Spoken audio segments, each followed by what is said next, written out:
Under the crescent moon's light, a mysterious vendor in a magical market ignites the curiosity of a struggling poet seeking inspiration. Welcome to our channel, where we write fascinating tales of people, places, and values. Be sure to like and subscribe so that we can continue creating the stories you love.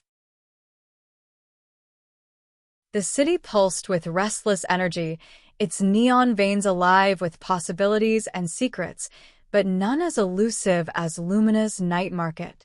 For years, whispers of the mystical bazaar passed from one set of lips to another in late-night diners, dimly lit bars, and overcrowded subway cars. Nobody seemed to agree on its exact location or appearance, yet everyone who claimed to have visited described it with the same awed reverence, a place that seemed to defy the boundaries of reality, existing only under the light of a crescent moon. For Emery, a struggling poet and night owl by circumstance rather than choice, the legend of the market felt like a riddle begging to be solved. His creative well had long since dried up, leaving behind only fragments of incomplete stanzas and the faint taste of failure. Each night, Emery wandered the city, searching for inspiration in its alleys and avenues, finding only fleeting moments of wonder that dissolved before they could be captured in words. It was during one of these aimless wanderings that the first breadcrumb appeared, a flyer plastered to a crumbling brick wall, its ink shimmering faintly under a street lamp. The text was cryptic, offering no clear address, only a line of poetry. Where shadows stretch and lanterns glow, seek the crescent's whispered glow. Emery tore the flyer from the wall, its edges curling in the damp night air. Something about the words hummed in his chest, a faint spark of curiosity igniting. That night, he stayed up researching every rumor, every breadcrumb that hinted at the market's existence. Stories surfaced like half-remembered dreams. An elderly man who claimed to have traded his loneliness for laughter, a street musician who found a melody in exchange for a memory. Each tale wove a picture of a place where the impossible became possible. The following night, Emery set out with a determination he hadn't felt in months. Armed with a notebook, a pen, and the cryptic flyer, he wandered through the city's labyrinthine streets. Hours passed, and just as exhaustion threatened to overtake him, something changed. The air grew warmer, scented with a faint hint of spices and flowers. The city's usual cacophony of sirens and chatter softened, replaced by a distant melody that seemed to beckon him forward. Turning a corner, Emery froze. Before him stood an ornate archway, wreathed in glowing lanterns and trailing vines of luminous ivy. Beyond it lay a world that felt like a painting brought to life, vibrant stalls spilling over with wares that defied logic, bottles of starlight, feathers that shimmered like rainbows, and books that whispered their stories to anyone who held them. Overhead, the crescent moon cast its silver light, and a canopy of stars seemed impossibly close. Emery's breath caught as he stepped inside. The air buzzed with energy, every corner of the market alive with wonder. Vendors called out in languages both familiar and strange, their voices weaving a symphony of invitation and mystery. At the center of it all, nestled between a stall selling bottled laughter and another displaying mechanical birds, was a modest booth adorned with flowers that seemed to glow from within. Drawn by an invisible thread, Emery approached the floral stall. The person behind the counter was unlike anyone he had ever seen. Her features were delicate but sharp, framed by wisps of silvery hair that seemed to shimmer under the lantern light. Her eyes, an arresting shade of violet, held an ancient sadness that contrasted with the vibrancy of her wares. She was dressed simply, but her movements carried an ethereal grace. A small sign hung above the stall, etched with delicate script, Iris's blooms.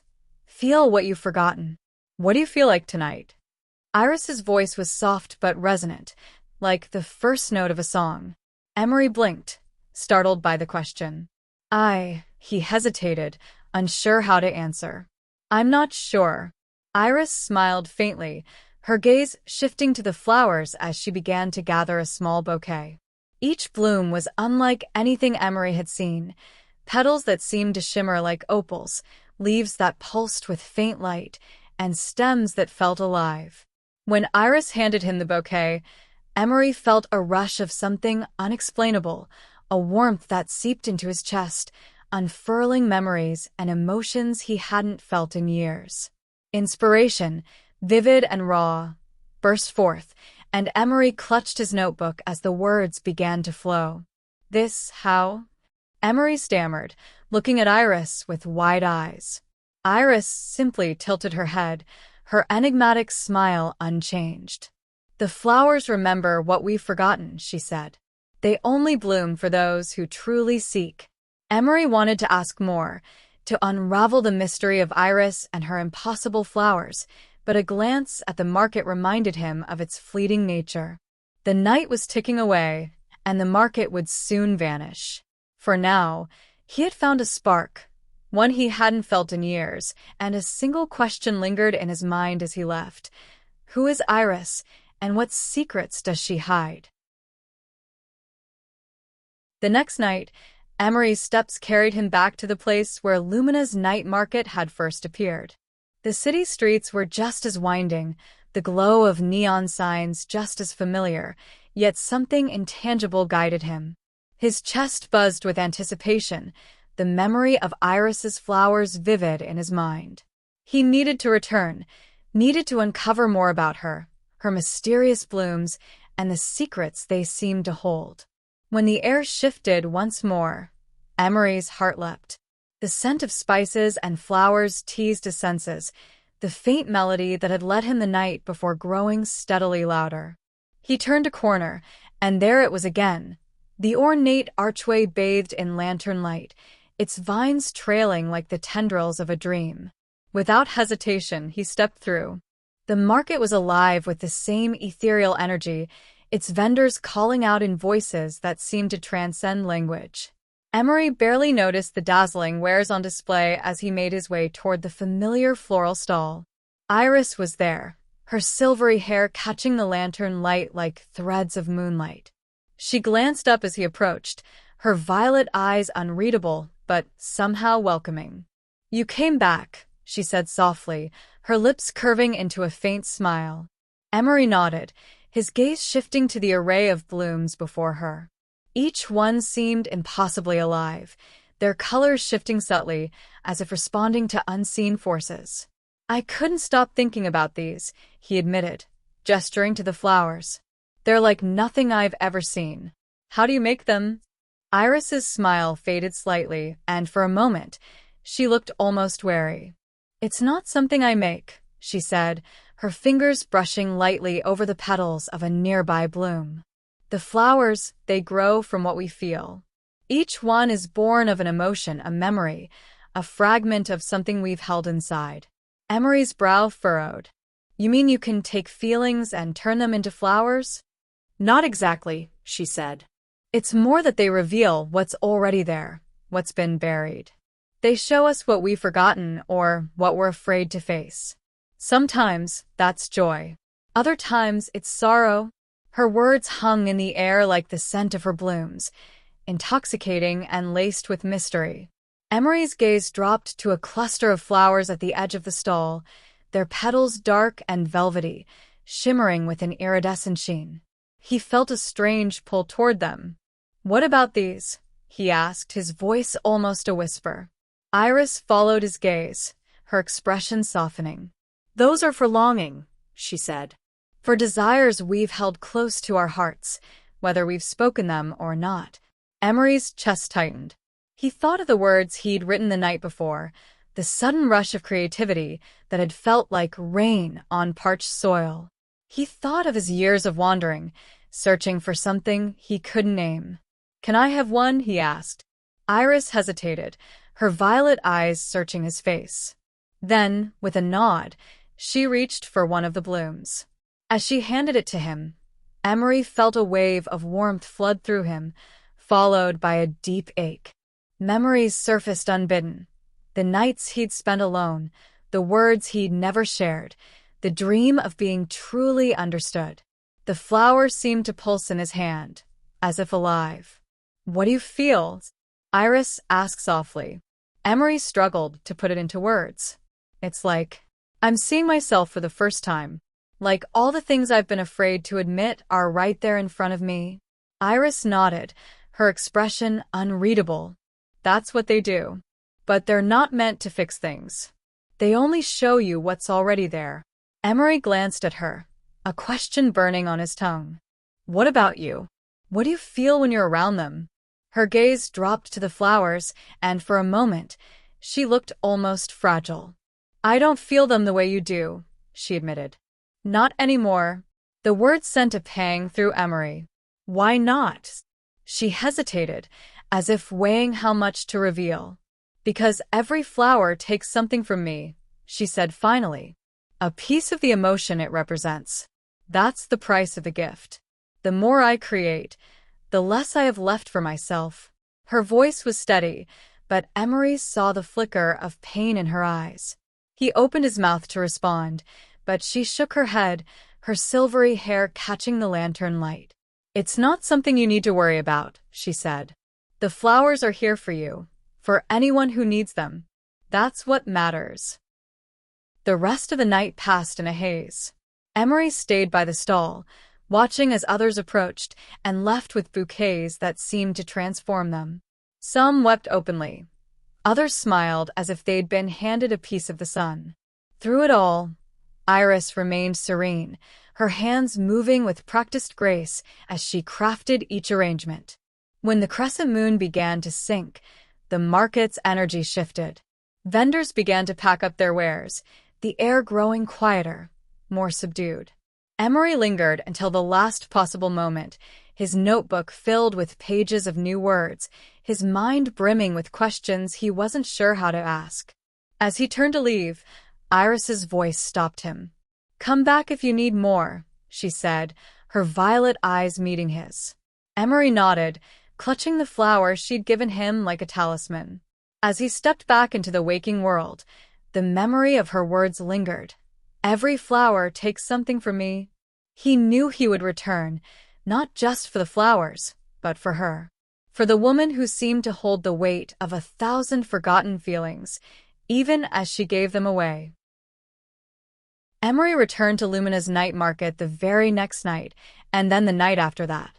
Each visit brought him closer to Iris, not just physically, but emotionally, as if the invisible threads of her flowers were weaving something between them. He couldn't say exactly what drew him back so often, only that he felt lighter and more alive in her presence, even as her enigmatic aura left him with more questions than answers. The market itself began to feel like a second home, its strange and vibrant world as familiar to him now as the streets of his own city. Vendors greeted him with knowing smiles, and some even offered trinkets or advice, as if they could sense the connection growing between him and Iris. But no matter how many stalls he passed or how many wonders he saw, it was always her he sought, her flowers that captivated him most. One evening, Emery arrived earlier than usual, the crescent moon just beginning to rise in the starry sky. He found Iris alone at her stall, her hands deftly arranging a bouquet of pale blue blooms that seemed to shimmer like frost. For the first time, he noticed how tired she looked. Shadows clung to the corners of her eyes, and her silvery hair seemed less luminous than before. "You're early," she said, glancing up at him. Her voice was still soft, but there was a weariness to it that hadn't been there before. "I wanted to talk to you," Emery said, hesitating for a moment before stepping closer. "Are you okay? You look tired." Iris's hand stilled, and for a moment, she said nothing. Then she let out a quiet sigh. "The flowers take their toll," she admitted. "Some nights more than others." Emery frowned. "Is there anything you can do to stop it? To rest?" She shook her head, a small, wistful smile tugging at her lips. "It's the nature of the gift," she said. "The flowers are beautiful, but they come at a price. I've made peace with that." He didn't know how to respond, so he simply stood there, watching her as she resumed her work. The air around them was thick with the scent of the flowers, a heady mix of sweetness and something deeper, almost melancholic.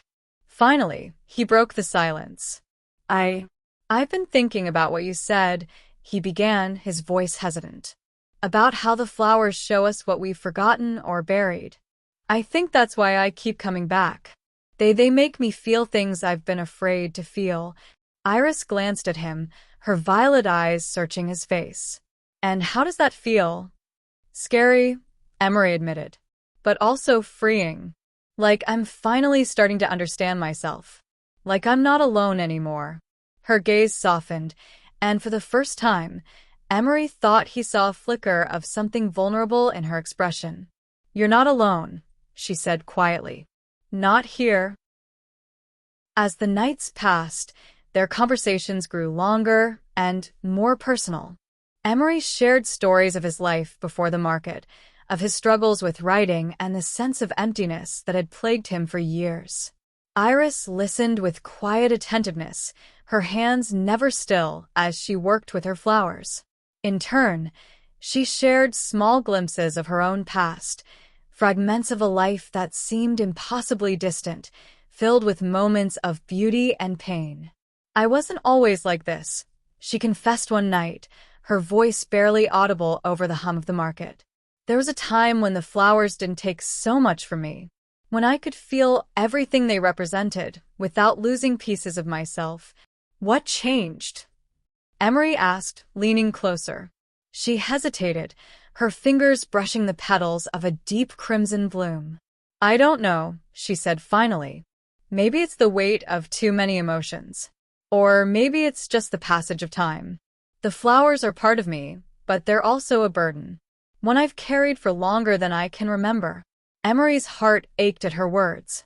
He wanted to say something, to offer comfort or reassurance, but he didn't know how. Instead, he reached out and touched her hand, his fingers brushing against hers.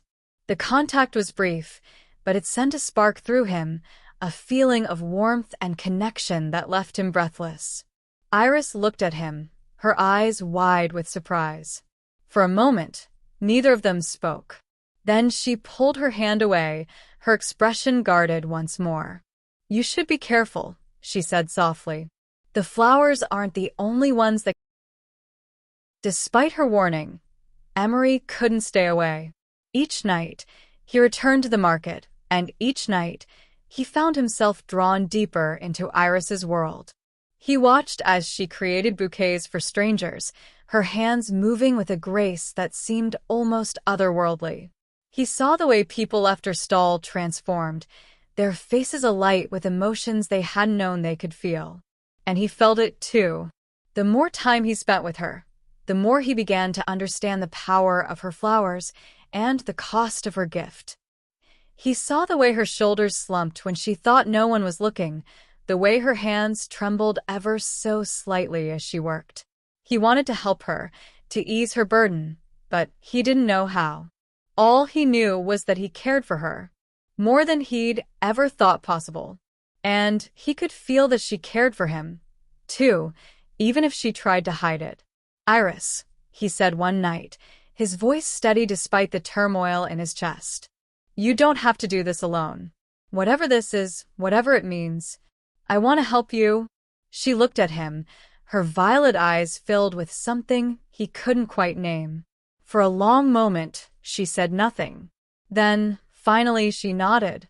Maybe, she said softly, some things are easier to carry when they're shared. The bond between Emery and Iris grew stronger with each passing night, but with it came an undercurrent of urgency. The more time Emery spent in Lumina's night market, the more he began to sense the threads of mystery woven into its fabric. It wasn't just Iris who was an enigma.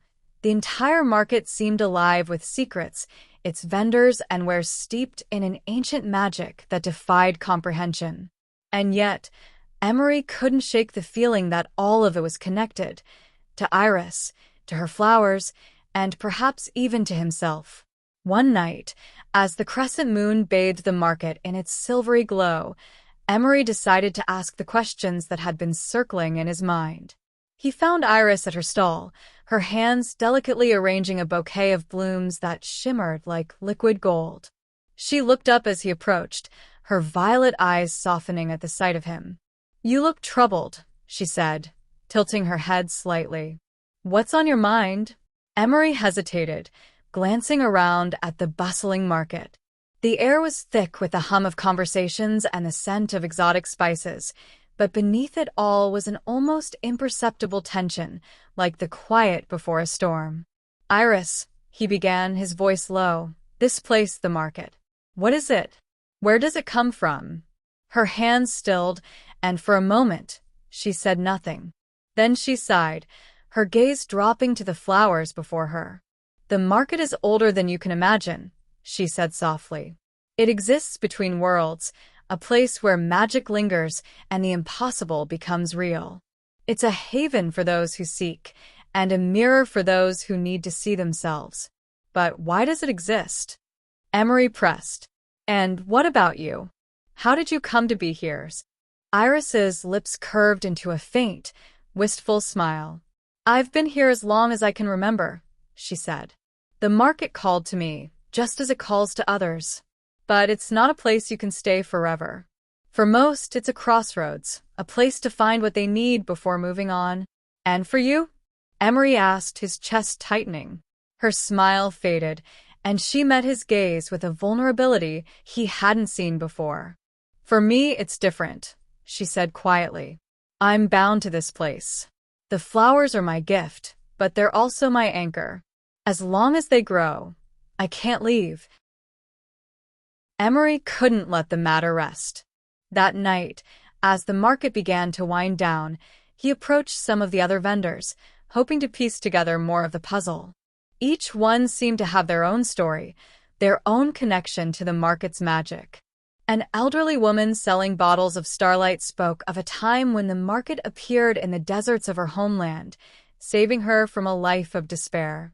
A man with mechanical birds told tales of bargains struck and debts repaid, his words laced with warnings about the price of magic. "The market gives," he said, his dark eyes glinting in the lantern light, "but it also takes. Be careful what you ask for, poet. Not everything here is what it seems." The words stayed with Emery as he returned to Iris's stall. She was packing up her flowers, her movements slow and deliberate. He watched her for a moment, the weight of what he'd learned settling in his chest. "Iris," he said, stepping closer, "if you're bound to this place, is there a way to free you? Is that what the market took from you?" She froze, her hands hovering over a bouquet of violet blooms. When she looked at him, her eyes were filled with a sadness that took his breath away. "I don't know," she admitted. "If there is a way, I haven't found it. But even if I could leave, what would be left of me?" "What do you mean?" he asked, his voice barely above a whisper. "The flowers," she said, gesturing to the blooms around her. "They're not just emotions. They're pieces of me. Every petal, every stem, every leaf takes something from my soul. If I were to stop, I'm not sure there'd be enough of me left." Her words sent a chill through him, but they also ignited a spark of determination. He couldn't accept that this was her fate, that she was destined to wither away piece by piece. There had to be a way to break the cycle, to free her from the burden she carried. The next few nights, Emery threw himself into uncovering the secrets of the market. He spoke to every vendor who would listen, following every lead, no matter how tenuous. Slowly, a picture began to form. The market's magic was ancient and intricate, its origins lost to time. But there were whispers of a relic, a fragment of the market's core magic that could rewrite its rules. "They say it's hidden at the heart of the market," a vendor selling dream catchers told him. "But finding it won't be easy. The market protects its secrets, and not everyone who seeks the relic returns." Emery's resolve only deepened. He shared what he'd learned with Iris, but she was hesitant. "If the relic exists," she said, "it's not meant for people like me. The market doesn't give gifts freely, Emery. There's always a price. I don't care, he said fiercely. You've spent so much of yourself helping others. Let me do this for you. She looked at him for a long moment, her expression unreadable. Then she reached out, her fingers brushing his. You don't have to do this, she said softly. But if you're determined, I'll help you. Together, they began their search for the relic, navigating the labyrinthine depths of the market. The stalls grew stranger and more surreal the further they ventured, their wares more elusive and their vendors more cryptic. Emery felt the weight of the market's gaze upon them, as if it were alive and aware of their intentions. At last, they reached a hidden chamber, its entrance concealed behind a curtain of shimmering light. Inside was a pedestal, upon which rested an object that seemed to pulse with its own inner glow. It was beautiful and terrible all at once, radiating a power that made Emery's heart race. This is it, Iris whispered, her voice tinged with both awe and fear. The heart of the market. Emery stepped forward, his hand reaching out toward the relic. But as his fingers brushed its surface, a voice echoed through the chamber, deep and resonant. What do you seek? It asked. Emery glanced back at Iris, her eyes wide with uncertainty. Then he turned back to the relic, his voice steady. I seek freedom, he said. For her. The relic pulsed in Emery's hand like a living thing, its surface cool but radiating an energy that sent shivers up his arm. The voice's question echoed in his mind. What do you seek? He glanced at Iris, her violet eyes wide with both hope and fear. Her hands were clenched at her sides, as if bracing herself for whatever was about to come. I seek freedom for her, Emery repeated, his voice steady despite the storm of emotions roiling within him. The relic's glow intensified, filling the chamber with a blinding light. The market itself seemed to shudder, its hum rising to a crescendo before abruptly falling silent. When the light dimmed, the voice returned, calm but commanding. Freedom is not given freely, it said. What are you willing to offer in return? Emery's heart pounded. He had known there would be a price, but he hadn't considered what it might be. He looked at Iris, her face pale but resolute. Don't, she said softly, stepping toward him. You don't have to do this. The market always takes more than it gives. And you've already given so much, Emery replied, his voice firm. This isn't just for you, Iris. It's for us. For whatever this is between us. She hesitated, her expression torn. Emery turned back to the relic, his mind racing. What could he offer? His words?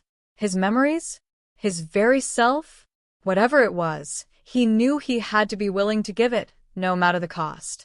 I'll give you whatever you ask, he said finally, his voice resolute. Just let her be free.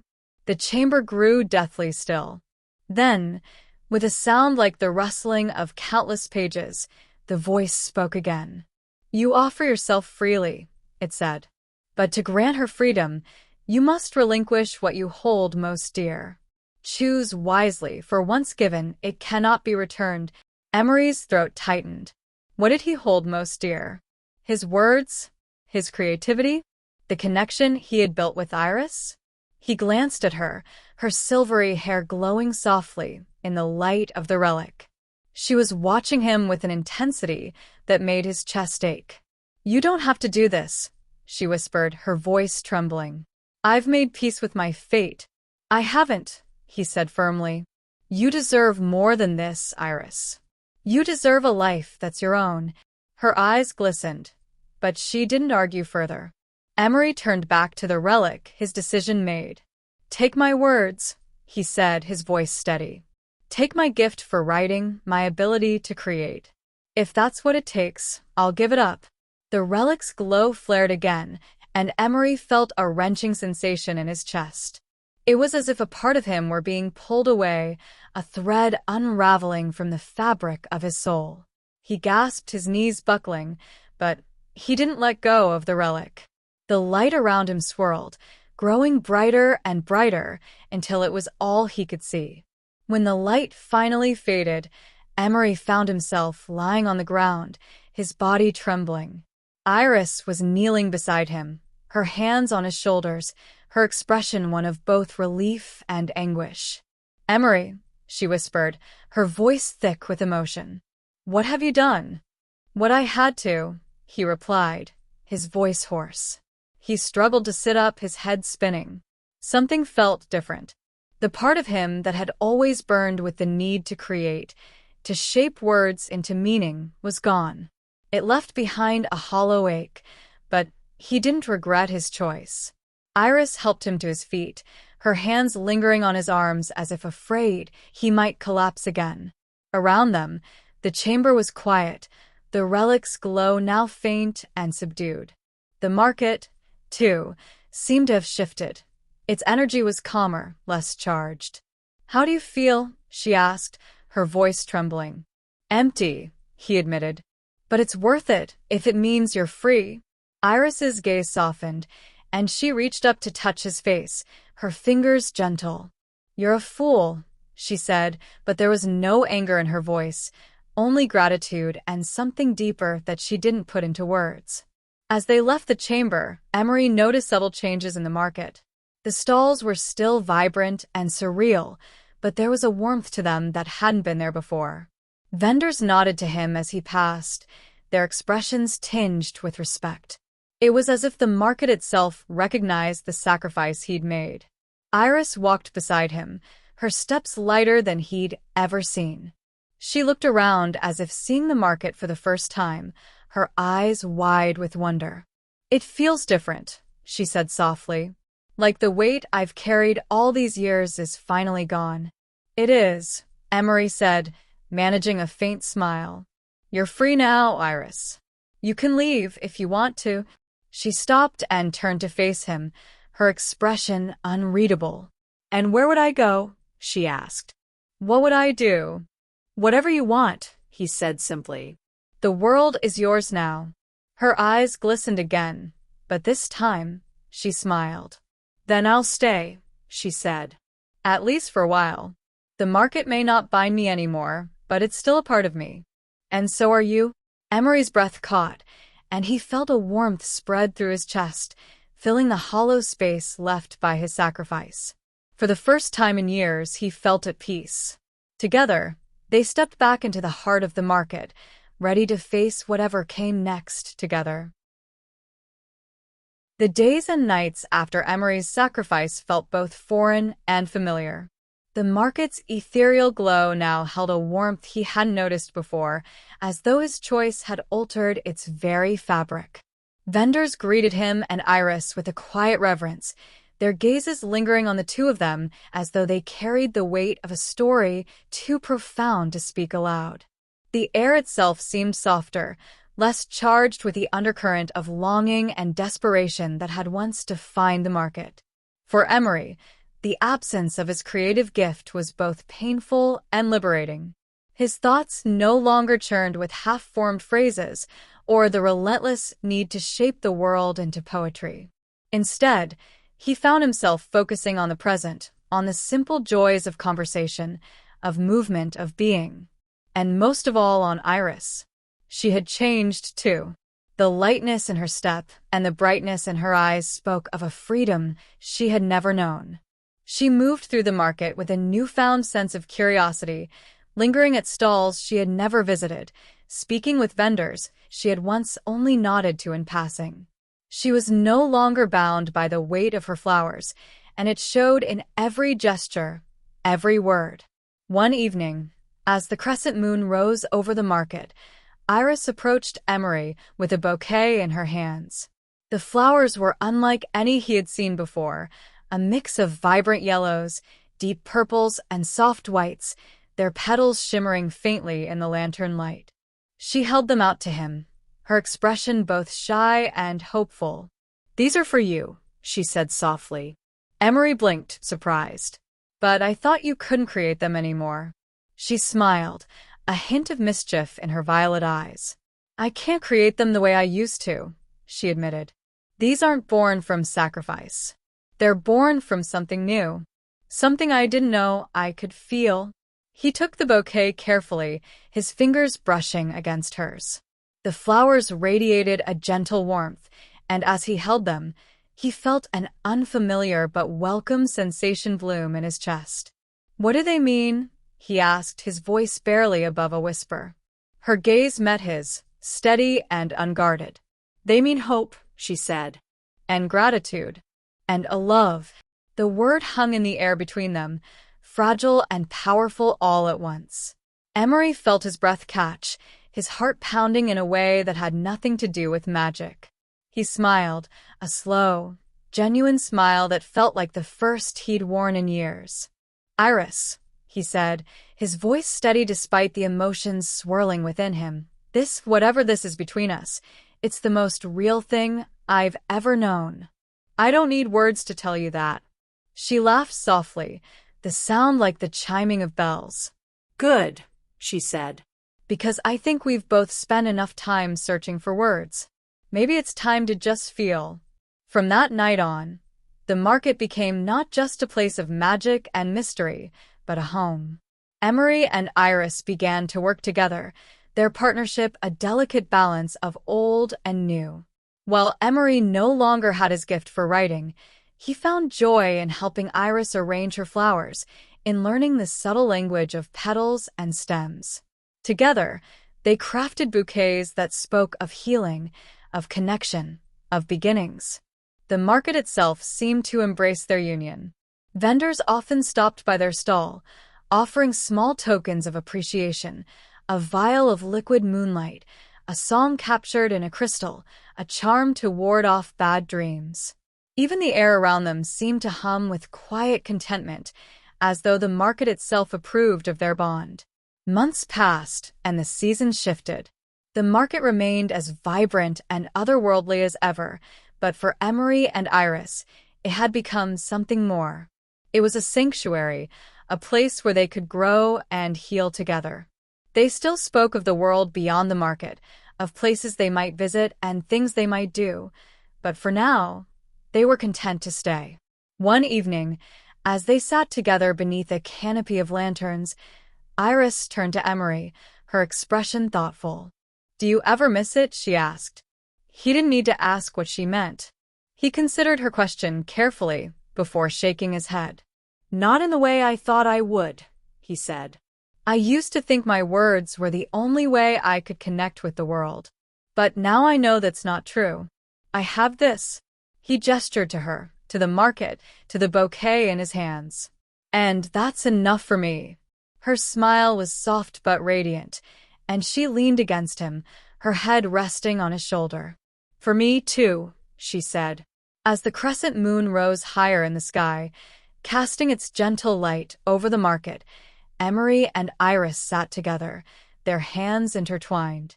Around them, the market thrived, a testament to the magic that had brought them together and the love that had grown in its wake. And for the first time in their lives, they were truly, completely at peace. Thank you for sticking around until the end. Again, if you enjoyed the story, remember to like and subscribe and share this video with your loved ones.